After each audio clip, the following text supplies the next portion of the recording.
ng buhay ni Sanford dito. Sinata nila, i-burst itong Lord na ito. Nagamit yung Falling Storm ni KTZ. With the Lord. Sabi nila, lalaban na lang dito.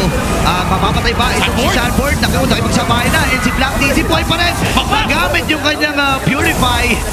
Nakapupinaw ng mga ultimates dito, pero ang maganda ay nakuha ng Falcon si Lord. At teka lang nga si Black TZ low. Kyle TZ papasok na rin. JP, nag-reset na puncture si JP.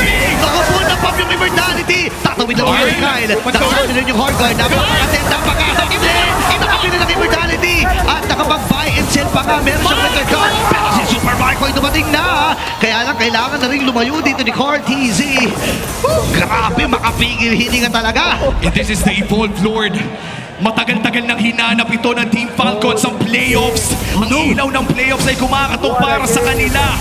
Dedepensa ngayon ng Team Liquid Philippines. Kumpleto ang battle spells bukod na lamang para kay Sanford. Si Few ay may hawak din na proteksyon.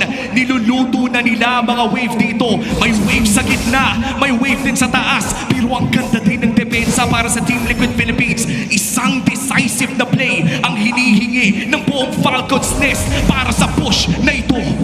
Crucial yung ultimate ni Ogwen. Are they gonna use it for initiation or just to react? JP on the backline, susubukan nilang i-spot kung nasa ng pwesto ng Team Falcons. Okay, gugulong-gulong na rin dito si JP. First double to. First double nga talaga. Hindi na ata gagamitin yung Hardguard. Hindi ginamit. Pero walang immortality dito si JP. And Kyle TZ with a kill. Basag yung Torre doon sa may bandang gitna. At may mga minions pa sila nakasama. Malalaki pa ito sa may itaas as well. May kasama pa sila.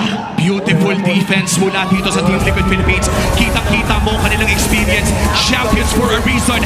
Code for a reason. Carl TZ. Papasok sila!